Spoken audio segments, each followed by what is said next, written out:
On a tous le même dilemme quand on pousse les portes d'une librairie. Quel livre choisir? Pour faire son choix, rien ne vaut l'avis des spécialistes de 24 heures Hauts-de-France. Allons-y, on les accueille.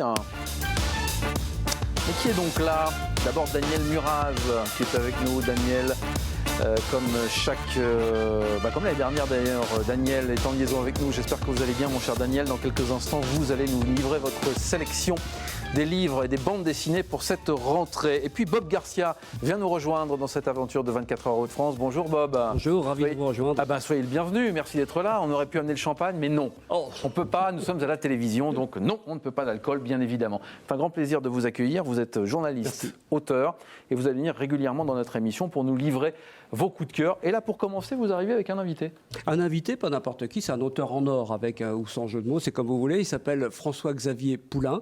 Bonjour. Et il est auteur jeunesse, François-Xavier. Bienvenue. Et il écrit La Petite Souris, les histoires de la petite souris. Mais c'est pas n'importe quelle petite souris, François-Xavier. Qu'est-ce qu'elle a de particulier? C'est la petite souris qui vient échanger les dents. Ah voilà.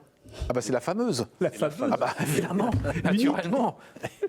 Alors vous racontez ces histoires de la petite souris. Combien de tomes depuis que vous écrivez? Alors, il y a deux séries. Il y a celle qui répond aux questions que se posent les enfants sur la petite souris. Avec ce premier épisode que j'ai écrit pour ma fille de 4 ans qui me posait les questions que se posent tous les enfants. C'est la question que j'allais vous poser aussi. Tiens, passez-le-moi. Passez-le-moi. Voilà, merci beaucoup. Et ensuite, cette souris, on a eu envie de raconter ses aventures. Donc là, ce sont des textes plus conséquents pour les plus grands, où on va retrouver la petite souris qui a forcément un métier passionnant, qui va aller de ville en ville. On la retrouve à Paris, on la retrouve dans le nord de la France, en Bretagne. Voilà, et à chaque fois, il va lui arriver des tas de mésaventures dont elle se tire avec beaucoup de ruse, de courage et de bonne humeur. C'est le prétexte, effectivement, pour vous faire découvrir aussi des endroits, des lieux magnifiques et tout. Et c'est super bien illustré par Olivier aussi, qui fait des illustrations. Ah oui, je reconnais, c'est le beffroi d'Arras, ça, non? Tout à fait. Ah oui. À chaque fois, ce sont des lieux qui existent réellement et que les enfants peuvent redécouvrir à travers les livres. Ah, c'est rigolo, ça. Et ces illustrations sont d'Olivier Bailly, oui, c'est un artiste. Superbe artiste, c'est plein de couleurs, plein de vie, et c'est pétillant, j'adore. Je regrette presque de ne plus avoir de petits-enfants pour pouvoir partager avec eux cette bande dessinée. Et alors, donc du coup, vous avez une actualité en termes de salons. Il n'y a pas beaucoup de salons à cause de la Covid en ce moment, mais vous en avez une quand même en fin de mois? Oui, je serai à Nieppe à la fin du mois pour la sortie d'un nouveau petit roman jeunesse qui se passe à Cassel. Alors, il y a autre chose, voilà, le petit roman, on peut peut-être le montrer en une seconde. J'ai écrit aussi des romans pour les enfants un peu plus grands. Celui-ci se passe à Lille, autour de la Citadelle. Il est paru chez Nord Avril, il y a déjà quelques années. D'accord. Voilà. Ça vient de où, cette passion de l'écriture pour vous?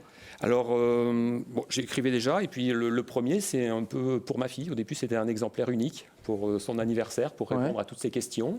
Et puis, de fil en aiguille, comme ça, on l'a proposé à un éditeur, et ça nous a emmenés sur toute cette série. Qu'est-ce qui vous plaît dans le travail, de François-Xavier, Bob?